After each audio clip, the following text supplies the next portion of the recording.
नमस्कार दोस्तों, आपका स्वागत है हमारे YouTube चैनल में।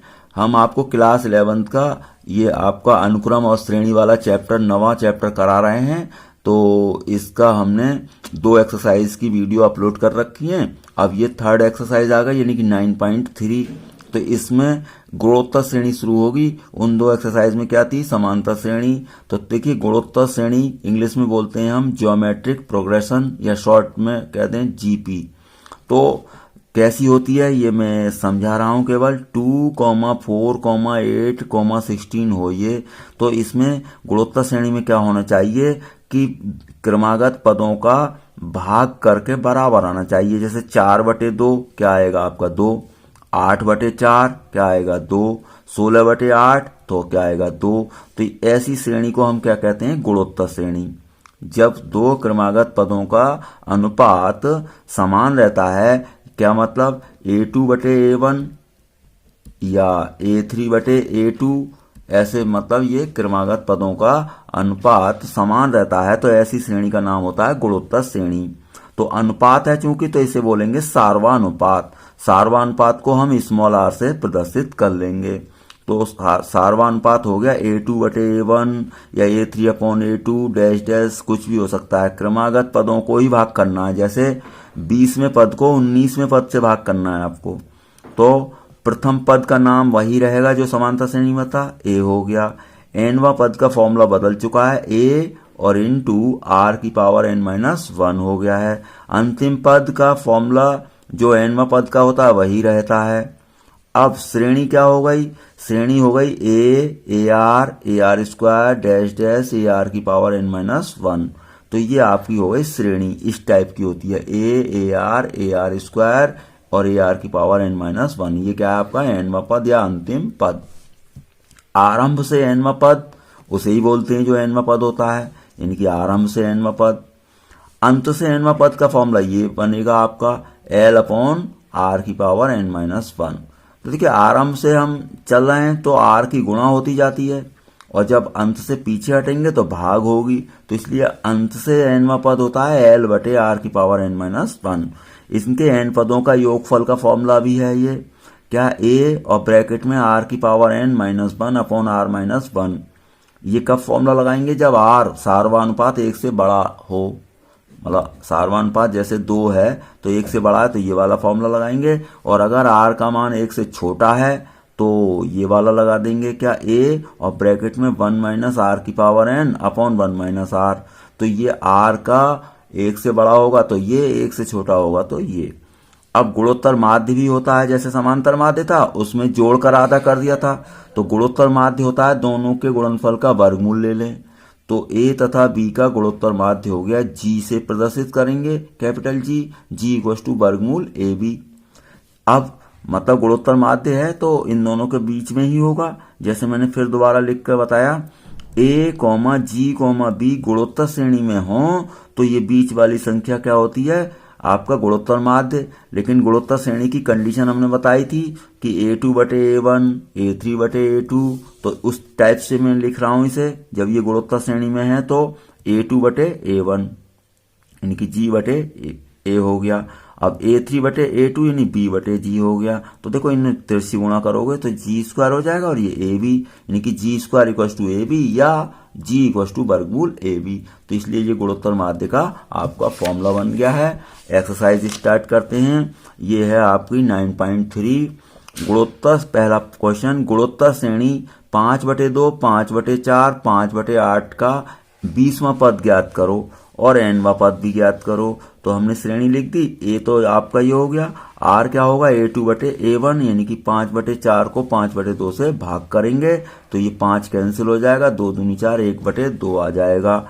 R आ गया और हमारा A आ गया।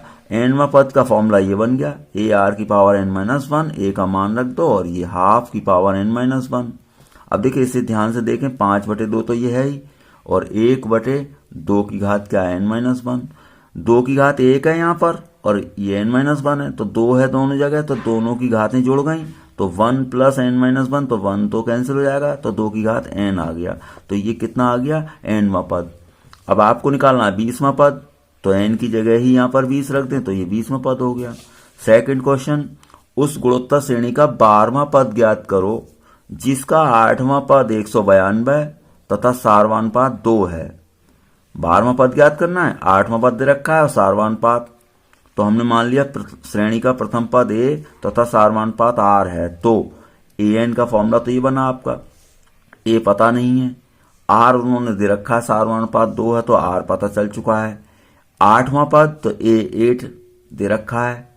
अब 8वां पद का फॉर्मूला क्या बनेगा, यहां से देखें, जब 8 रखोगे एन की जगह तो 7 हो जाएगी पावर 8 - 1, तो ए 8 क्या होगा फॉर्मूला, ए आर की पावर 7।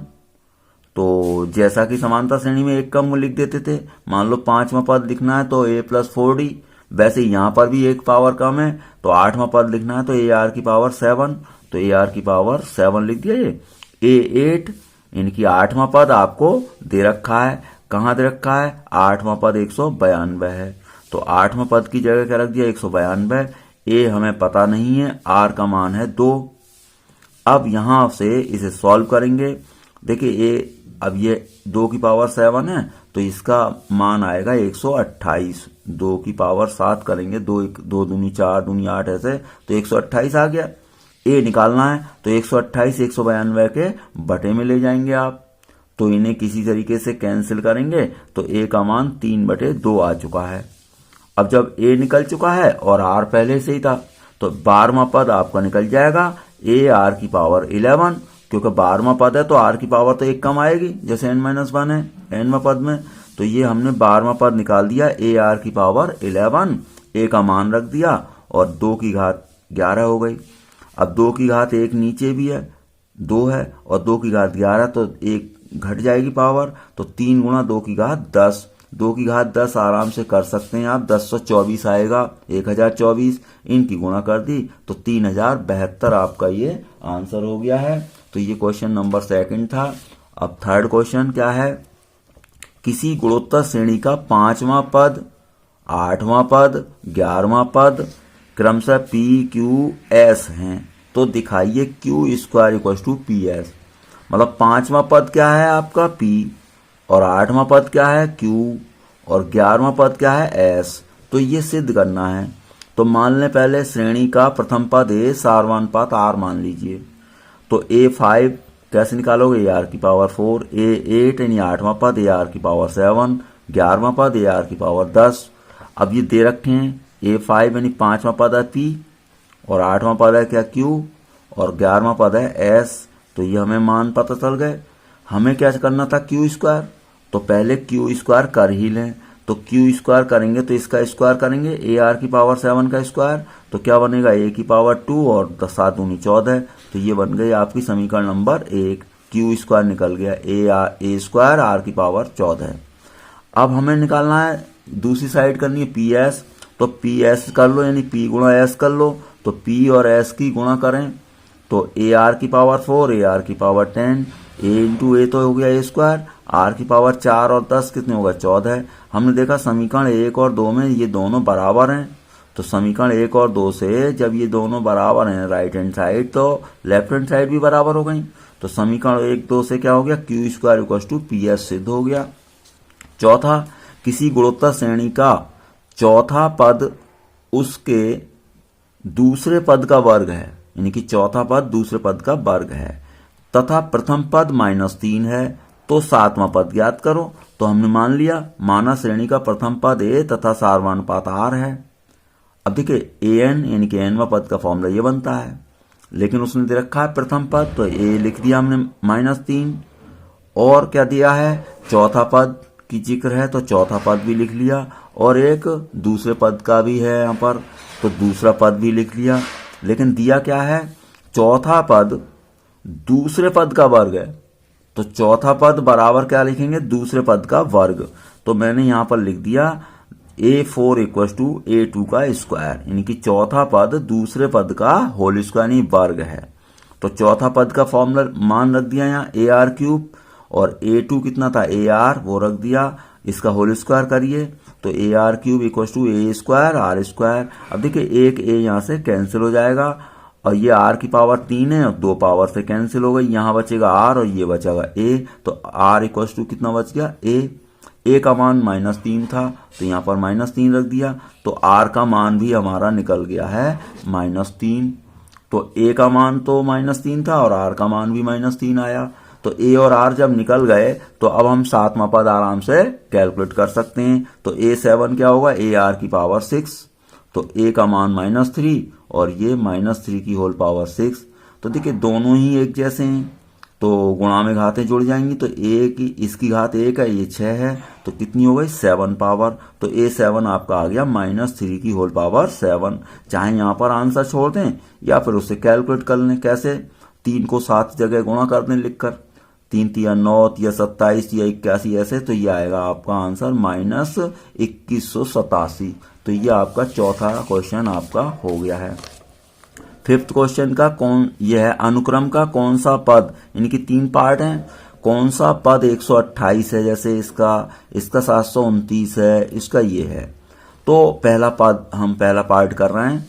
देखिए 2 वर्गमूल 2 4 डैश 128, तो ये जो है ये तो अंतिम पद है, तो L हो गया 128। ए क्या है, पहला पद। आर कैसे निकालते हैं, A2 बटे A1, तो 2 वर्गमूल 2 बटे 2, 2 से 2 कट गया, वर्गमूल 2। तो हमारे पास A R L पता है, तो L का फॉर्मूला लगा देंगे आप। N नहीं पता है, N पूछा है कौन सा पद, तो हमने यहाँ पर L वाला फॉर्मूला लगा दिया, L = AR की पावर n-1। L का मान रख दिया, A का मान रख दिया और R का मान रख दिया। 2 से ये 128 कट चुका है 64 बार। अब 2 की घात क्या हो गई, हाफ, क्यों, वर्गमूल है। देखिए वर्गमूल का मतलब क्या होता है, 1/2 पावर, तो ये 1/2 पावर हो गई। n-1 से आप गुणा करते तो n-1/2 हो गई, तो 2 की पावर ये हो गई n-1/2।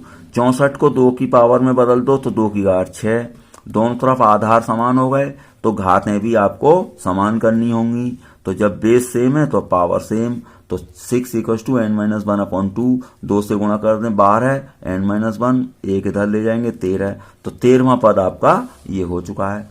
इसी तरीके के दूसरा पार्ट है ये, भाई ये दे रखा है, आर आपका 3 बटे ऐसे कर लिया, तो ये वर्गमूल 3, L दे रखा है, तो फॉर्मूला फिर लगाएंगे वही, L का मान 729 रख दिया, A का मान रख दिया, R का मान रख दिया। दोनों के क्या है, बेस आपके सेम हो गए, ये भी वर्गमूल 3 ये भी वर्गमूल 3, 1 पावर और n-1 पावर, कितनी पावर रह गई, n। अब 3 की पावर ये तो हाफ होगी, हाफ से इसे गुणा करेंगे तो n/2, तो 3 की पावर n/2 हो गए, इसे भी 3 में बदल दिया तो 3 की पावर 6 होता है। आप कर लेंगे 3 तिया 9 तिया 27 ऐसे करके, तो बेस सेम है तो पावर सेम, तो 6 = n/2, तो 2 छक 12, तो n का मान आपका आ गया है 12। अब हम 5वां क्वेश्चन का ये दूसरा पार्ट था। अब तीसरा पार्ट बिल्कुल सेम ऐसे ही एक टाइप के क्वेश्चन हो गए। तो 1/3 1/9 1/27 इसका लास्ट पद है ये। तो ए तो हो गया ये, आर कैसे, इसको इससे भाग करेंगे 1/9 को 1/3 से, तो 3 तिया 9 1/3 हो गया। L आपका ये है ही, फॉर्मूला लगा दें, L = AR की पावर n-1, तो L का मान रख दिया, A का ये तो दोनों एक जैसी ही हैं, तो होल पावर n हो गई। अब ये दोनों ही 1/n है, तो उल्टे कर दें, तो ये हो गया आपका 19,683 और ये हो गया 3 की घात 9। अब देखिए 3 की घात है n, तो इसे भी 3 में ही बदल जाएगा इसका मतलब, तो इस तरीके से आप करके देखेंगे। तो मैंने यहाँ पर किया है जैसे, तो 3 की पावर 9 आ रहा है, यानी कि 1 2 3 4 5 6 7 8 9, तो 3 की घात क्या हो गई 9। अब दोनों तरफ बेस सेम हो गया, तो n = 9 हो गए। तो ये आपका क्वेश्चन हो गया पूरा। 6 क्वेश्चन क्या है, x के किस मान के लिए संख्याएं ये गुणोत्तर श्रेणी में हैं। तो हमने यहाँ पर लिख दिया सॉल्यूशन, ये संख्या ये तीनों कैसी हैं, गुणोत्तर श्रेणी में। अब गुणोत्तर श्रेणी में हमें अभी देखा था, बीच वाली संख्या क्या होती है, गुणोत्तर माध्य होती है जब 3 संख्याएं होती हैं। तो क्या अभी हमने शुरू में बताया था, गुणोत्तर माध्य में ABG ये गुणोत्तर श्रेणी में हो तो क्या लिख दें, G² = AB, बीच वाले का वर्ग और इन दोनों के गुणनफल के बराबर होगा। कैसे होगा वो भी मैंने बताया था, G/A करोगे यानी कि A2/A1, फिर A3/A2 करोगे तो B/G, तो G² = AB। तो हमारा ये डायरेक्ट फॉर्मूला बन गया, x² = इन दोनों की गुणा। अब देखिए 7 भी कैंसिल हो जाएगा, 2 भी कैंसिल हो जाएगा, तो माइनस माइनस प्लस हो गया, 1 बचा। एक्स स्क्वायर इक्वल टू 1, तो एक्स इक्वल टू क्या लिखेंगे, प्लस माइनस। देखो एक्स स्क्वायर इक्वल टू 1 है, तो हम जब इधर से वर्ग हटाते हैं तो प्लस माइनस लगता है और वर्गमूल लग जाता है। अब 1 का वर्गमूल तो 1 ही आएगा, तो एक्स इक्वल टू क्या हो गया, प्लस माइनस 1 हो गया। 7th 0.15 0.015 ऐसे ये श्रेणी हो गई, 20 पदों तक योग करना है हमें इसका। तो ए तो हो गया प्रथम पद, सारवानुपात ये बटे ये करोगे तो ये अपॉन ये कर दिया, ये दशमलव हटाया हमने यहाँ से, तो इसे दशमलव के बाद 3 अंक हैं या 2 हैं तो 0 बढ़ा दिया, तो ये इस तरीके से 15/150 हो गया। अब 150 से भाग करोगे तो 0.1 आ जाएगा आपका, तो सारवानुपात पता चल गया। हमें तो 20 पदों का योग निकालना है, तो n पदों के योगफल का फॉर्मूला लगाया मैंने, a और ब्रैकेट में 1 माइनस आर की पावर n और 1 माइनस आर। देखिए ये सारवानुपात 1 से छोटा है, तो 1 से छोटा वाले में हमने बताया था ये वाला फॉर्मूला लगता है 1 माइनस, और 1 से बड़ा होता है तो r की पावर n माइनस 1 ये लगता है। तो सारवानुपात इस समय 1 से छोटा है, तो हमने ये वाला फॉर्मूला लगा दिया। तो अब आपको निकालना है 20वां पद, तो n की जगह 20 रख दें तो होल पावर हो जाएगी 20। अब r का मान रख दें, 0.1 निकला है जो, r का मान रख दिया, नीचे भी रख दिया। a का मान क्या है, 0.15 है, चलिए a का मान भी रख दिया।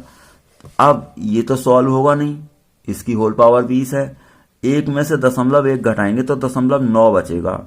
तो चलिए ऊपर क्या है 0.15 है, इनके दशमलव हटाएंगे तो दशमलव के बाद 2 अंक, यहाँ भी 2 बनाइए, 90 हो गया। अब 15 छक 90, तो 1/6 और ये ब्रैकेट में बच गया आपका 1 माइनस 0.1 की होल पावर 20, तो ये आपका योगफल हो गया। 8वां क्या है, वर्गमूल 7 वर्गमूल 21 और 3 वर्गमूल 7 के n पदों का योग करो। तो सीधा क्वेश्चन हो गया, a तो वर्गमूल 7 है, r इसको इससे भाग करें तो 7 या 21, तो वर्गमूल 3 बचा। n पदों का योगफल का फॉर्मूला लगा दो, a r की पावर n माइनस 1। अब ये देखिए r जो है वर्गमूल 3 है, तो ये 1 से बड़ा है, तो ये वाला फॉर्मूला लगा दिया मैंने।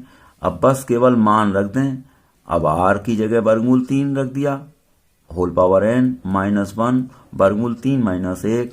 अब या तो आंसर यहीं छोड़ें या फिर इसके कंजुगेट से गुणा कर दें, तो वर्गमूल 3 प्लस 1 से ऊपर नीचे मैंने गुणा कर दी।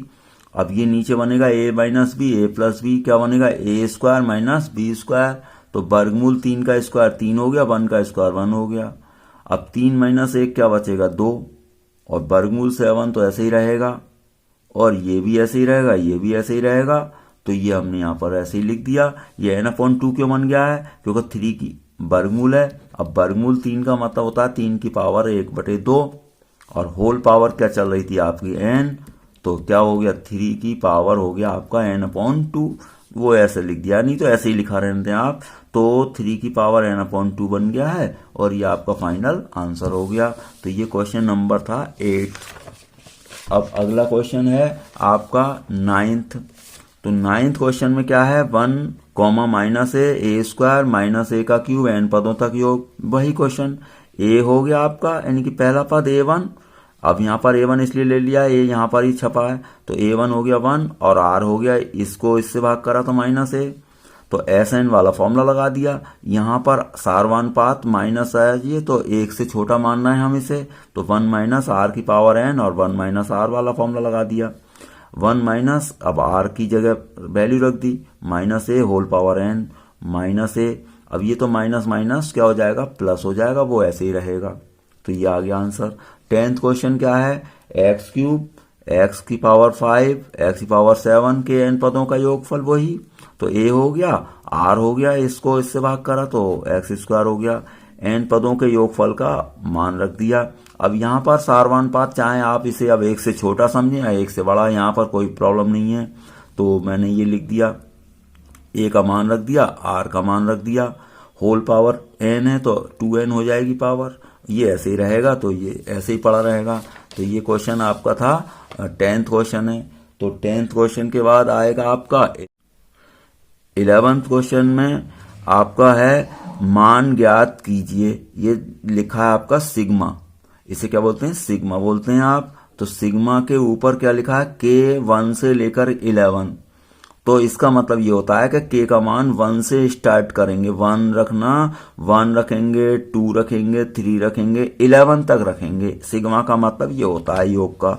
तो यहाँ पर हमने ले लिया सिग्मा k 1 से लेकर 11 तक और 2 + 3 की पावर k। तो पहले मैं रखूंगा 1, तो एक ब्रैकेट सॉल्व हो गई। अब k का मान रखूंगा मैं 2, ऐसे ही रखूंगा 3, 11 तक रखूंगा। तो ये आपके कितने पद बन गए? 11 बन गए। 2 तो सभी में फिक्स है, तो 2 को मैंने अलग जोड़ दिया। 2 + 2 + 2 कितने पद? 11 पद। 1 2 3 11 है, तो ये तो अलग जुड़ गए। 3 वाले अलग जोड़ दो, तो 3 की घात 1, 3 की घात 2, 3 की घात 11 तक ये अलग जोड़ दिया हमने ऐसे।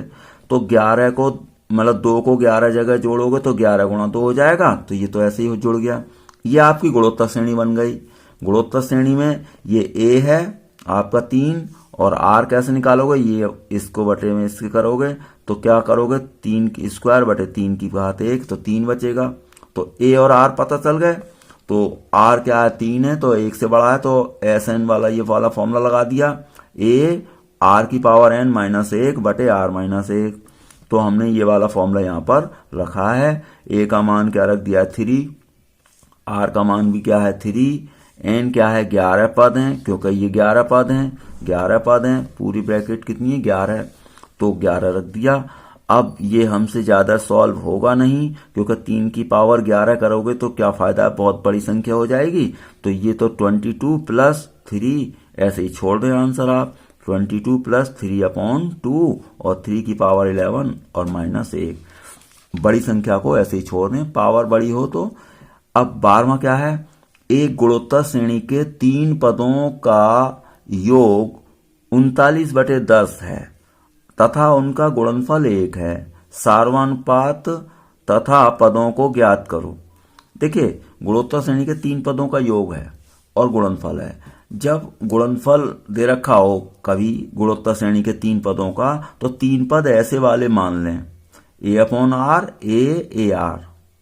ऐसे पद मानने से क्या होगा? हालांकि हैं गुणोत्तर में ये, अब गुणोत्तर में तो ये भी होते हैं a/r लेकिन इससे भी आप सॉल्व कर सकते हैं। लेकिन जब गुणनफल हो तो इससे जल्दी सॉल्व होता है। क्यों? इन तीनों पदों की गुणा करेंगे, आप देखें तो r से r कैंसिल हो जाएगा। तो इसलिए ऐसे पद मानेंगे, याद कर लें आप। जब भी 3 पदों का गुणनफल हो तो 3 पद ये वाले मान लेंगे, तो कैलकुलेशन आसान होगी। तो गुणनफल रखते हैं आप 1। अब गुणनफल में इन तीनों की गुणा करें, a/r × a × ar, तो देखिए r कैंसिल हो गया। इससे फायदा क्या हुआ? a³ = 1, तो a निकल गया पहली बार में ही। तो a³ = 1, तो a कितना आएगा? 1 आएगा, क्योंकि 1 का घनमूल करेंगे तो 1 ही रहेगा। तो a निकल गया। तो ऐसा इसलिए किया है हमने, जब गुणनफल हो तो ये वाले पद मानने से a आसानी से निकल जाएगा। अब योगफल वाले फॉर्मूले में रखेंगे। योगफल कितना है? 39/10। तो योगफल इन तीनों पदों का आप योगफल करेंगे, ये प्लस ये। तो चलिए मैं करके दिखाता हूं। तो ये यहाँ पर हमने योगफल कर दिया है, a/r + a + ar और 39/10। r एलसीएम ले लो, तो a बचेगा ar और ar²। अब देखिए a कॉमन है, कॉमन भी ले लिया हमने। a का मान 1 था तो 1 रख दिया, 1 + r+ ये तो ऐसे ही बचेगा। अब क्या करेंगे? तिरछी गुणा कर दें, तो 10 इधर आ जाएगा, 39r ये हो गया। 10 से ब्रैकेट में गुणा कर दी। अब हमने क्या? 10r बचा, 10r² हो गया, 10r हो गया और ये 10 हो गया। 39 इधर ही को ले लें, तो इधर ले लेंगे, ये हो गया 0। अब देखिए 10r² प्लस, अब 10r में से 39r माइनस करेंगे तो 29r हो गया माइनस का, और +10। अब इनके गुणनखंड करेंगे। देखिए 10 की गुणा 10 से करेंगे तो 100 हो गया, तो 25 चौक 100 हो गया। 25 और 4 29 भी हो जाएगा, 29 लाना है। तो 25 + 4 और ब्रैकेट के बाहर r, ब्रैकेट खोल दें, माइनस भी है तो सभी माइनस हो गए। 25r और 4r, तो ये 4r हो गया। अब इन दोनों में कॉमन ले सकते हैं, 5 कॉमन है, 5 दूनी 10, 5 पंजे 25, तो 2r - 5। इन दोनों में 2 कॉमन है, -2 कॉमन ले ले तो 2r और प्लस का हो गया माइनस, 2r - 5। ये दोनों में 2r - 5 कॉमन है, तो यहाँ बचेगा 5r और ये बचेगा 2। तो आर की वैल्यू निकल गई 5/2 या फिर 2/5। अब कोई सी भी वैल्यू ले लें आप, तो यदि मैंने ये ले ली r इक्वल टू 5/2, तो संख्याएं क्या थी, a/r, a/r। इसमें आप a की और r की वैल्यू रखते जाएं। a की वैल्यू है आपकी 1 और r की वैल्यू है ये, a की वैल्यू 1, a की वैल्यू 1 और r की वैल्यू ये उल्टा हो गया 2/5, 1 और 5/2। तो r एक बार ये ले लेंगे 2/5, तो संख्याएं उल्टी आ जाएंगी। कोई सा भी आप ले लें r, या दोनों ही ले लें, आंसर 2 लिख दें। तो ये आपका ये एक्सरसाइज का ये आपके कितने क्वेश्चन हो गए, ये आपके हो गए 12 क्वेश्चन, आपके 13 क्वेश्चन आपके हो चुके हैं। तो ये था आपका कौन सा 12वां क्वेश्चन। अब 13वां क्वेश्चन अभी नहीं हुआ है, सॉरी। तो 13वां क्वेश्चन हम कर रहे हैं। गुणोत्तर श्रेणी 3, 3² 3 का क्यूब डैश डैश, इसके कितने पद आवश्यक हैं ताकि उनका योगफल 120 हो। मतलब गुणोत्तर श्रेणी 3, 3² के कितने पद आवश्यक हैं कि उनका योगफल 120 हो। सीधा क्वेश्चन हो गया कि योगफल दिया है और n निकालना है, तो ये Sn दे दिया है, इनकी n पदों का योगफल है। तो श्रेणी लिख दी मैंने, सॉल्यूशन। अब a हो गया, r हो गया 3/3, तो 3 हो गया। Sn दिया है 120, n निकालना है, तो Sn वाला फॉर्मूला रख दिया हमने, a r की पावर n-1 अपॉन r-1, क्योंकि r 3 से 1 से बड़ा है, तो ये वाला फॉर्मूला चलेगा। Sn का मान रख दिया, a का मान रख दो, a का मान 3 है, r का मान भी रख दो 3 है। अब 3 - 1 क्या बचेगा, 2, तो ये 2 बच गया। अब 2 से इधर गुणा करेंगे तो 120 गुणा 2, और ये 3 है ही, 3 इसके बटे में चला जाएगा, 12 दूनी 24, 240 और बटे 3 है, तो इससे कितने बार कटेगा, ये 80 बार कट जाएगा, तो ये 80 आ गया। अब एक इधर है, तो इधर आएगा ये 81 हो जाएगा। तो 3 की पावर n इक्वल टू 81। अब 3 की पावर n है इधर, तो इसे भी 3 में चेंज करो, तो ये हो जाएगा 3 की पावर 4। 3 3 9, 3 27 और 27 3 81। तो दोनों तरफ देखो बेस सेम हो गया, तो पावर सेम होगी, तो n कितना हो गया आपका 4 हो गया। तो इस तरीके से आपके ये क्वेश्चन 1 से लेकर के 13 तक हो गए हैं। ये एक्सरसाइज थी 9.3। बाकी के क्वेश्चन आपको अगली वीडियो में मिलेंगे। आपका वीडियो देखने के लिए बहुत बहुत